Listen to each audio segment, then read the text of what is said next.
Katungkulan nyo nga yun. If you are screening, if you are monitoring, okay, sabihin na natin replacement cost. Oh, halika kayo mga kaibigan. Ayan na, nag-walkout Mr. na. Balbuena, you want to interject? Ba't ka aalis kung frustrated ka? Wala kang sagot na nakuha. Ha? Bakit ayaw? Kanina pang ilang... Toong mahal natin ang bayan natin, hindi dapat tayo umaasa sa utang. Kasi pagka tayo, puro utang na lang at hindi natin iisipin kung paano tayo... Pagsalita kayo, gagaling ninyo. Pero pagka sa flood control issue, ang titikom ninyo. Puta, bilib na bilib ako sa inyo. Pagka gusto nyo mag-ingay, mag-iingay kayo. Pagka doon sa mga karapat-dapat na issue. What's up mga kayon? Welcome back pa rin syempre dito lang sa Joe Malone TV para sa issue ng bayan ating pag-usapan. Di kami natatakot sa katotohanan. Isa magandang lalaki ako! Joe Malone TV, issue ng bayan. Mega live shoutout sa lahat ng viewers natin dyan, OFW ka man o dito sa Pilipinas, ha? Walang kinakampihan, sumasalamin sa katotohanan lamang. Maganda, ito ang pag-uusapan natin. Dapat kanina to, ihahabol lang natin. Gabi na. Ang laban, Kaya kung ano man yung nakikita nyo sa aking pagmumukha, wag nyo na lang pansinin. may klarong kasagutan. Kasama Skincare. sa diskusyon, boses mo may halaga sa solusyon. Laging alerto, mapagmatsyag, truth ang hanap, di kami natitinag, walang Palusot, walang dayaan, tunay ang serbisyo. diretsong usapan. Kaya bago matulog, shoutout sa lahat ng mga team replay nito. Ating pag-usapan, Kailangan lang natin diskusyonan eh. Kailangan talaga natin pag-usapan kasi ang dami ng issue, natatambak tayo. sa katotohanan lamang. Para sa mamamayan, Totoo ang laban. Walang kulay, walang kampi. Balita, talakayan, katotohanan. Para sa bayan. alright, mega love shoutout sa lahat ng viewers natin dyan. Magandang gabi sa akin. Kung ano man yung weather sa inyo dyan, kayo na po bahala mag-adjust. Kaya medyo matutulog na tayo. Pero hinabol ko kasi ang daming issue mga kayon. Grabe. Hindi sasapat yung isang upload ada araw-araw. Kasi ang dami natin kailangan pag-usapan. Kailangan bibigyan natin kahit papano ng... mapag-usapan natin in short. Kasi talagang ang dami. Kaliwat kanan, kung saan sino-sino nagsasalita, may mga hearing dito, may hearing sa House, may hearing sa Senate. Ang dami nangyayari. Although ilan lang yung binabantayan natin, ilan lang yung mga binabantayan natin, pero talagang ang dami pa rin talagang dapat pag-usapan. Mega love shoutout po sa inyo lahat. Paki-double check naman kung nakasubscribe na kayo dito sa channel natin. Kung di pa naman, paki-subscribe na lang, Joe Malone TV. At paki-click na rin yung bell icon. Sa description box natin, meron tayong mga backup channel dyan dahil alam nyo naman, pagka Duterte vlogger ka, talagang malimit na gawin kang mabigyan ka at trabahuhin ka nila, i-report ka nila hanggang sa ma-takedown. In short, patahimikin kayo. Yung Banateros, nagsalita na si Banat Bay at talagang pinupuntirya sila ngayon. Kaya talagang walang titigil, walang susuko mga kayon. Pakita naman natin kung anong merong suporta tayo rito. Alam ko naman, yung simpleng pag-subscribe nyo doon sa mga backup channel natin, maliit na bagay pero sa akin sobrang laki nun Pagka mahilig ka sa food vlog, mga anli-anli, meron tayo dyan, Tito ng ina mo, Tito Joe. Mga kayon, i-reach na, sana ma-reach ko dyan yung 100,000 para magkaroon tayo ng silver play. Alam ko, simpleng bagay lang yung pag-subscribe, yung pag-click sa bell. Pero sa akin, sobrang halaga nun dahil yan yung mga motivation namin. Yan yung mga bumubuhay sa amin, mga content creator. Yung mga simpleng subscribe ninyo, yung pag-like and share ninyo, yung hindi nyo pag-skip ng ads, pati na rin yung mga pag-subscribe nyo sa mga backup channel namin. When Tito Talks, yan yung podcast natin, Anything Under the Sun, yung mga diploma, diskarte, tapusin na natin yan. Kung ano yung nauna, manok o itlog. Tapusin na natin dyan. Maraming salamat. Meron pa tayong mga ibang pang-backup channel dyan. Baka may matipuhan kayo dyan. Pwede nga sana lahat. Kung di naman kalapisan para pakiusap ko sa inyo. Sana lahat. Maraming salamat sa gagawa. Team Replay, yung mga makakapanood nito ng umaga, hapon, gabi, maraming salamat sa inyo. Sana hindi kayo mag-skip ng ads. Game! Oh, ito hindi sa akin galing to. ABS-CBN News may blue badge. Isinusulong ni Defense Secretary Gilberto Chidoro Jr. ang agarang pagbubukas ng Strait of Hormuz na isinara ng Iran mula nang paulanin sila ng airstrike. Malamang, basahin ang ulat sa comment section. Na para bagang sila ang may-ari ng Hormuz. Na para bang napakalakas nila. Nung paulanin sila ng airstrike, malamang isasara nila. Baka akala nyo. Wag natin i-underestimate ang Iran. Kita mo nga lahat apektado dahil sa oil. Makapagsalita kayo, ang gagaling ninyo. Pero pagka sa flood control issue, ang titikom ninyo. Bilib na bilib ako sa inyo. Pagka gusto nyo mag-ingay, mag-iingay kayo. Pagka doon sa mga karapat-dapat na issue ng bayan na dapat ingayan, hindi kayo nag-iingay. Ang tatahimik ninyo, mga buwaka ng ina nyo. Di ba? Alam niyo ba kung gaano kahirap ngayon? Ipapaliwanag ko Kung gaano kahirap ngayon, pare doble. Parang pandemic. Maraming magsasakripisyo, maraming mahihirapan, pero for sure marami ding yayaman. Kita nyo yung LRT, MRT, ang haba ng pila. Sabagay, mahaba naman talaga pila niya, pero ngayon dumoble yung haba ng pila. Marami na stranded. Marami nang ayaw pumasada. Paano ka hindi ka papasada? Paano ba hindi ka papasada? Puta, ang liit ng same pa rin ata ang pamasahe nila ngayon Ang liit ng kinikita. Tapos ang mahal ng gasolina. Puta, nakakita ng opportunity no? Sana mali ako ng thinking na sana hindi nila inabuso, na sana hindi sila nagsamantala. Pero kasi knowing di ba? Knowing na nagkaroon ng issue, tapos biglang taas. Alam ko naman talaga lahat tataas. Alam ko naman. Pero kung may old stock pa kayo, sana hindi nyo muna tinaas. Puta, yung iba nagsamantala wala akong ebidensya. Pero alam naman natin yan. Puta naman, para naman tayong pinanganak kahapon. I'm sure merong magsasamantala, wag nyo sabihin hindi. Kahit eto mga viewers ko, sige nga, mag-comment kayo dyan. Wala tayong ebidensya na sinamantala nila. Wala naman talaga, pero puta naman. Para naman tayo naggagaguhan. Siyempre, alam naman na, matik na yan.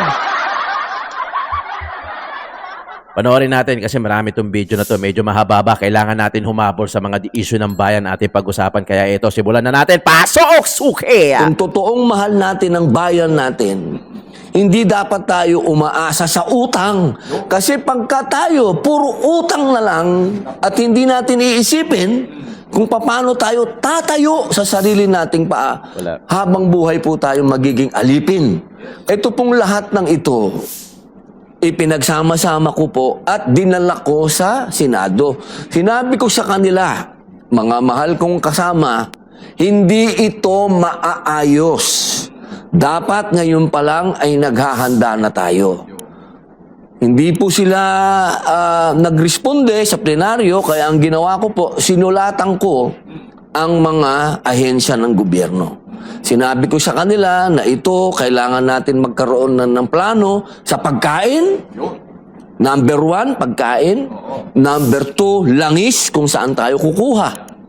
Pangatlo, sabi ko sa kanila, kailangan makahanap tayo ng lugar. Katulad po, isipin nyo, ganun kagaling ang ating dating Pangulo. Nakita na niya na kailangan tayo magkaroon ng sariling supply ng langis. At nasan ba yun? Nandoon sa West Philippine Sea, sa South China Sea.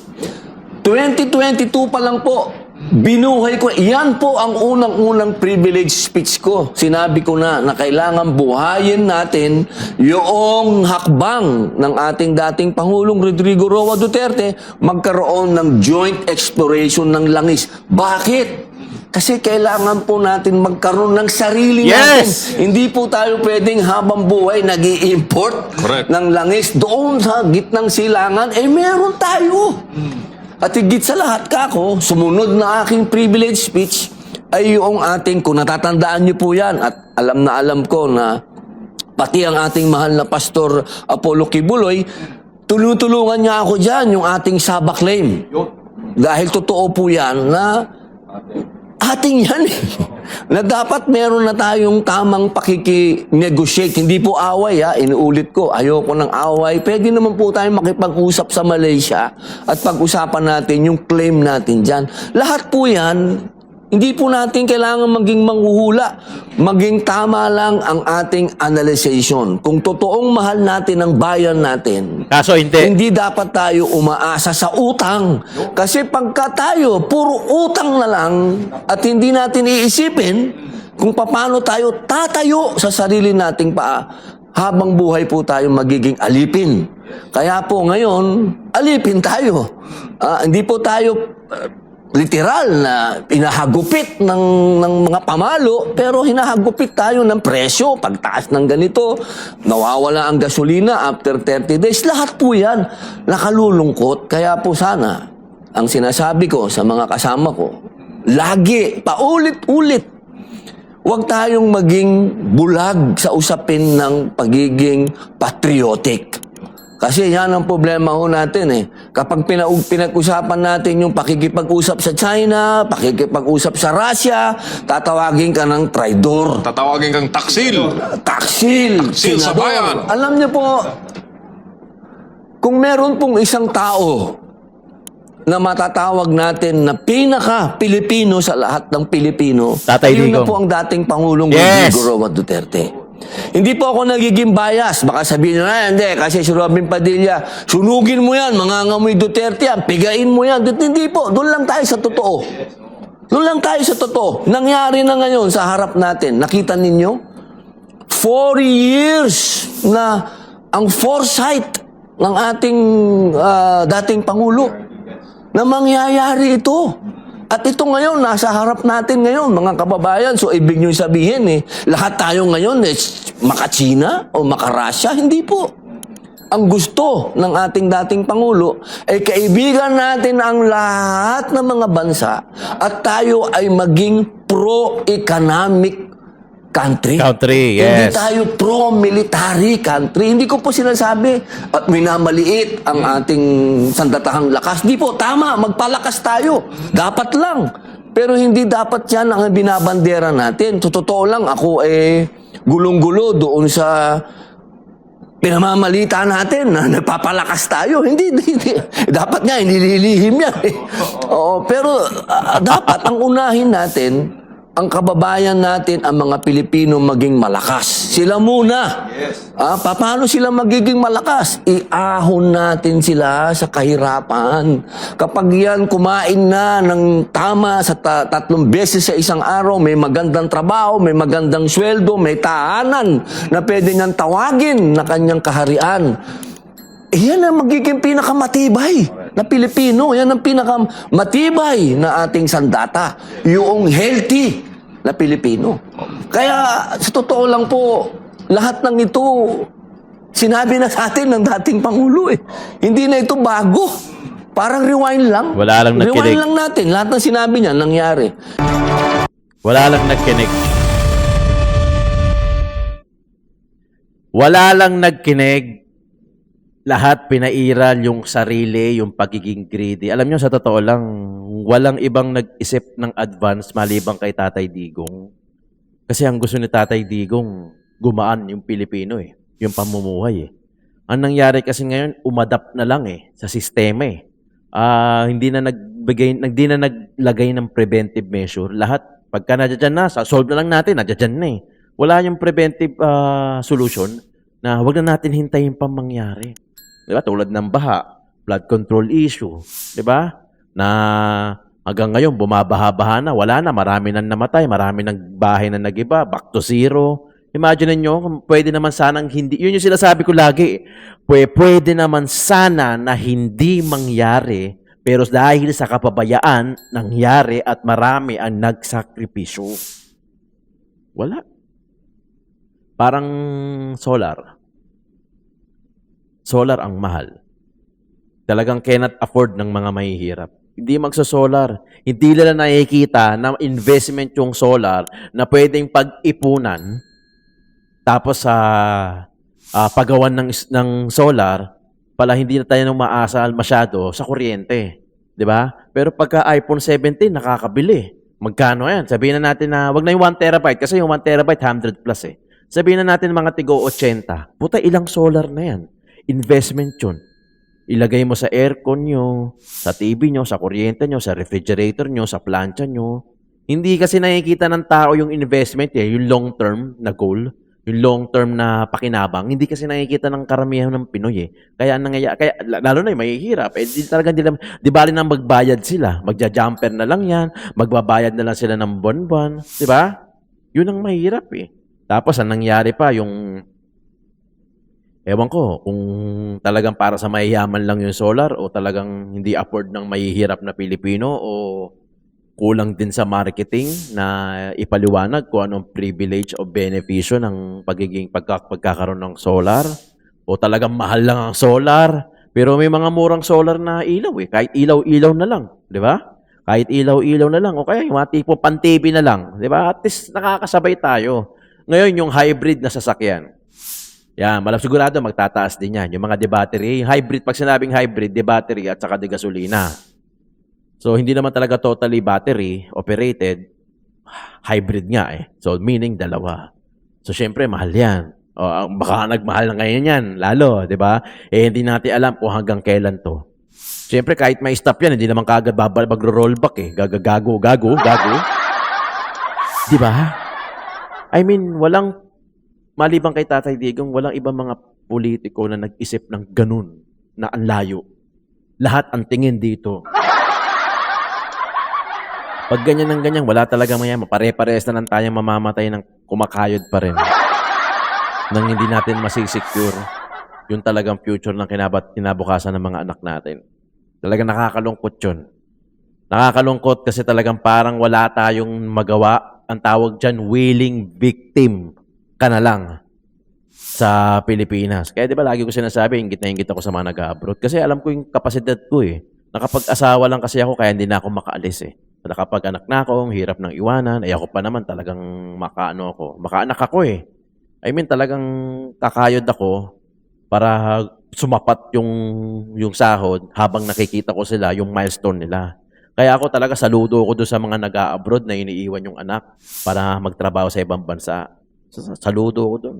Talaga inggit na inggit ako sa mga na-abroad. Di ko sinasabing maganda buhay nyo dyan. Alam ko syempre pinaghihirapan nyo din yan. Pero kumpara naman sa gobyerno natin dito sa Pilipinas, dyan na lang ako. Diba? Panoorin natin, Marcoleta, kung bakit nag-walk out. Ako po ang pinakamahirap ang kalagayan dito eh. Hindi ko malaman paano ko makapagpa-participate kung pinag-uusapan ang laki-laki na ng problema. Ang sinasabi ko naman, merong recourse kasi kamukha nung ibinigay kong mga slides. Kung paniniwalaan po ninyo yung mga data na yun, wala tayong pinag-uusapan ngayon eh. Yun ang problema eh. Ang isa pong irony, Mr. Chair, yung binanggit ng aking kumare, yung replacement cost. Okay? So, gusto kong balikan yun. I want to belabor that kasi yung pong nakaraang hearing natin last Tuesday, maliwanag po na sabi ninyo, DOE, meron tayong 46 days for diesel at that time. Tuesday po ito. Sa kerosene naman, meron tayong 53 days. Ang pinag-uusapan natin doon, after 15 days, mula nung sabihin ng Pangulo na meron tayong 50 to 60 days inventory, biglang pumalo sa 110 pesos per liter. Ngayon, sabi nyo kanina, meron kayong monitoring function under RA 8479. Pwede rin yung gamitin yung EO 839. Meron kayong pwedeng gawin na mag-issue ng show cause order. Ano po yung una nyong ginawa? Tinignan nyo ba kung anong basis nung 110? Iyon po yung gusto kong balikan eh. O bigla na lang kayong naniwala, hindi kayo nag-validate. Dati po nilang inventaryo yun eh. Paano po magiging 110 from 55? So kung ginamit po ninyo yung tungkulin nyo under the law, like kayo nagmo-monitor, ini-screen ninyo lahat. Did you ask them to present, for example, documents na to validate na kailangan 110 na per liter? Kinuha nyo ba yung mga dokumento sa kanila na bumili na ba on the replacement cost ang basis? Paano po nangyari yun? Na-inventaryo po ang pinag-uusapan natin. Wala pa naman eh. Ang problema kasi sa replacement cost kasi, Mr. Chair, kahit na wala pa yung ibibili nila sa susunod na kanilang pagbili, ay dapat nando na yung cost na dinidictate nung Argus at saka nung MAPS. Yun ang problema eh. Ito pong replacement cost, Mr. Chair, konektado po doon sa sinasabi nating rackets and feathers irony. Ano po ibig sabihin nun? Ito pong rackets and feathers irony focuses on the asymmetry of pricing. Where prices shoot like rockets when the global prices rise, but they fall like feathers when they drop. Ganun po eh. Sino po yung tinatamaan, di ba? Yung taong bayan. Can you explain that? Paano po naging 110 nang hindi nyo man lang nababalidate? Patay. Thank you very much. I mentioned to the director of the Oil Industry Management Bureau is to submit how the OIMB does its monitoring. But to answer it precisely, we can Hindi have... po, after 2 weeks, naging 110. So did you confirm that? Did you validate that na talagang bumili sila at Yun. 110 pesos per, Agad. Per liter? O Old ginamit stock. pa lang nila yung kanilang inventory because at that time, meron pa silang 46 days for diesel and 53 days for gasoline. Old stock eh. Mr. Chair, because we always have the cyclic differential cost May hirapan ka dyan sa application. pagka dyan ka tumira eh. Ganito sinasabi ko. Meron pa silang inventaryo. You take note, 46 days pa. Last hearing ito eh. Ibig sabihin, andun pa yung binili nila sa dating Correct. presyo. Yes. Ngayon, after 2 weeks, bigla nilang Yes. sumirit. Nagets niya. Sabi nga nila. Yeah. 110 na ngayon ay nag-a-average na ng 126. Nagawa nyo kaming Paano bata nyo eh. minonitor? Paano nyo binalidate na totoo yun? Samantalang ang ginagamit pa nila ay inventaryo pa nila na binili doon sa dating presyo. Mr. Chair, because basically it's like saying that the diesel May hirapan kang ipaliwanag yan, Diyos ko. Alam mo kasing mali eh. we consume is around 33 million liters per day. So, mga 7 days po yan. At pag yan ho ang nabenta, they always, Hindi nga. the industry always... After 2 weeks ba, naubos na yung kagad ng inventaryo? 45.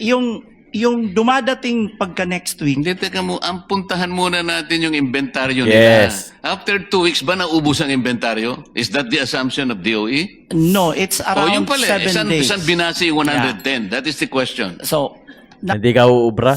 Alam mo kasing ano eh. Ang hirap depensahan nung ganun nung alam mo nagsisinungaling ka. No? Ang hirap niyan.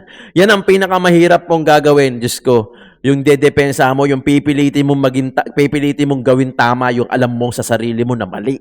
Mr. Chair, because they have to replenish again the 7 days. Hindi ka director. After 2 weeks, nandun pa yung inventaryo. Ang kulit! Yes. Yes!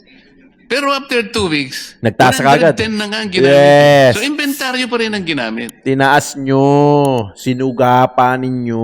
How did you justify that? Because, Mr. Chair, yung binenta kasi na yun Ang kulit. will have to be replaced right after next week. So, kinolekta ho yung amount. So, ang nangyari, ang nag-finance ang taong bayan. Hindi, sabihin mo, hindi yung... That's the way. Ulitin mo, yung sinabi mo. So, Hindi, ulitin mo yung sinabi mo. yes, it's really Hindi, yung exactly. passed on to Oh, yan na nga eh. consumers. Paano yung mga shareholders nila? Hindi sila gumagalaw? Ang taong bayan ang nagkakapitalize sa atin? Nandun pa yung inventaryo eh. Ito yung problema. Ngayon, hindi nyo ginagamit yung sinasabi ng batas na in periods of emergency, kayo ang gagawa ng paraan eh. Yes. As a matter of fact, pwede nyo i-take over eh. Hindi naman yun ang sinasuggest ng committee ito eh. We're all finding solutions to this. Pero itong mga questions nito, kasimple lang, hindi nyo man kayang sagutin. Mr. Chair, we would like to clarify that we are not here to dispute the business models of our oil companies. As a matter of fact, we are thankful for their sacrifices for this country. Kaya lang, it would appear that the business models are no longer responding to the crisis kung paniniwalaan natin yung binabanggit ninyong problema ang kinakarap natin. But until and unless we're able to validate yung data na pinreset ko kanina, we're almost 4 hours now since 10 o'clock in the morning, pwede nga yung vessel to tank gamitin nyo siguro Panamax vessel. Ang ano niyan siguro is about 100,000 metric tons per container. Wala man nagbabalidate po, Mr. Chair. Para sana uwi na lang ako. If you prove me wrong, halimbawa, mali yung nakuha kong information, so magsosorry na lang ako, Mr. Chair. Pwede naman ako magsorry kung mali eh. Hindi na, habulin ko na lang yung tao ko, yung kaibigan ko na nagsabi sa akin ng gano'n. Bakit mo sinabi ito? Mali pala. Kasi gusto ko lang makatulong talaga eh. I wanted to be wrong kung mali talaga. But you have to prove me wrong. Yes. Patay. Government to government, hindi nga dapat mangyari yung pumunta nga. Andun nga yung tangke, yung mga tangke ng 2 refineries. Rotterdam refineries produces, I think, 1.2 billion barrels, yes, per day. At nandun ang kanilang tangke sa Singapore. Petronas also, andun ang tangke nila. Ayun po yung kanilang presyo. No, nobody is reacting to this. Pinag-uusapan natin yung problema at ang mga measures na gagawin natin without even going back and checking whether those data are valid or not. So, paano yung replacement cost? I already told you, kung papayagan natin yun, after 3 weeks or after 2 weeks, 3 billion pesos per day. Did you check this? You say? Hindi. No, did you check that it's 3 billion pesos per day? Ang Hindi. income? Yung reset ko kanina. Hindi. But the collection this week was also used to purchase the level, even higher level of May hirapan ka dyan. Kinuha mo na kagad kasi dapat sana there should be a point where the replacement cost should begin. Ay, Saan ba magsisimula? The inventory should end where the replacement cost should begin. Ang nangyayari, ito nga, binil nyo na kagad ang taong bayan, 110 kagad, 2 weeks, nandun pa ang binenta ninyo, sarili nyong inventaryo. Yes. So, it is the public, it is the poor public. Ang Si nagbayad. Mr. Boss, ano ang pangalan mo? Si Mr. Balbuena kanina pa naglulupasay. So, Mr. Chair. Mr. Chair. Mr. Chair, we're not saying that that is right in the business the way it's but now you deregulated. are not answering my question, Director. Sagutin mo muna eh. Is the 3 billion pesos per day? 1 month lang ito eh. So per day ito 3 billion. Yes, Mr. Chair. If the perspective, because it's a matter of perspective, if the perspective is to ensure that the 7 days May hirapan ka dyan. used up this week will be replaced by next week immediately, then the oil company has to collect that level of collection to be able to purchase the 7 days replacement. So we can always go back to the 45 to 50 days supply. But if the perspective, again, if the perspective is you want to use up the 53 before you replace it, and that is very dangerous, then I think we can exhaust the 53 at that lower price. But the problem is if they're gone and the collection is very low, you can no longer replace the 53 days.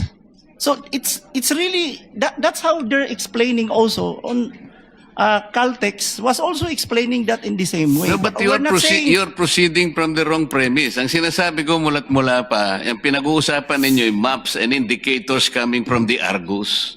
Okay? Yun ang basis ng replacement cost. Okay? Ito yung spot market ninyo, itong trading floor ninyo.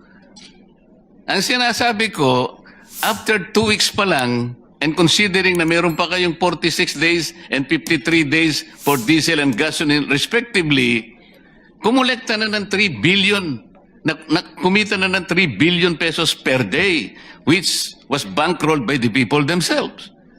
This is the irony.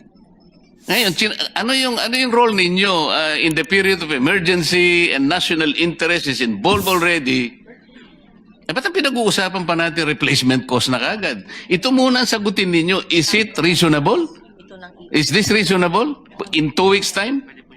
Mr. Chair, again, it's a matter of perspective. When the law says that we may direct the operation, we have to be mindful of again, on price, we have to be mindful of allowing the oil company to be able to replace it on a weekly basis. Okay. Isara natin ang argumento. Did you check the oil companies? Kinuha nyo yung document? Kanino la binili? Makikita nyo ba kung magkano binili? Did you check that? Have you done that?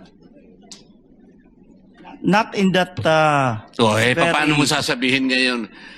Katungkulan nyo ngayon eh. If you are screening, if you are monitoring, okay, sabihin na natin replacement cost. Ali kayo mga kaibigan.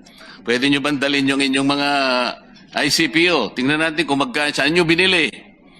Binili natin kay ganito. Ito po yung presyo. Ganito. At least chinek natin. Now I am asking you, nag-check, sabi nyo hindi. So ano yung monitoring? This is the frustration, Mr. Chair. Yes. Salamat po. Exactly. Mr. Chair? Senator, si Ayun na, nag-walkout Mr. na. Balbuena, you want to interject? Ba't ka aalis kung frustrated ka? Wala kang sagot na nakuha. Ha? Bakit ayaw? Kanina pang ilang oras na tayo dito, wala pa rin Mr. sagot. Chair? Di ba? Kahit ako kahit ako alis eh. Kung ako man yun.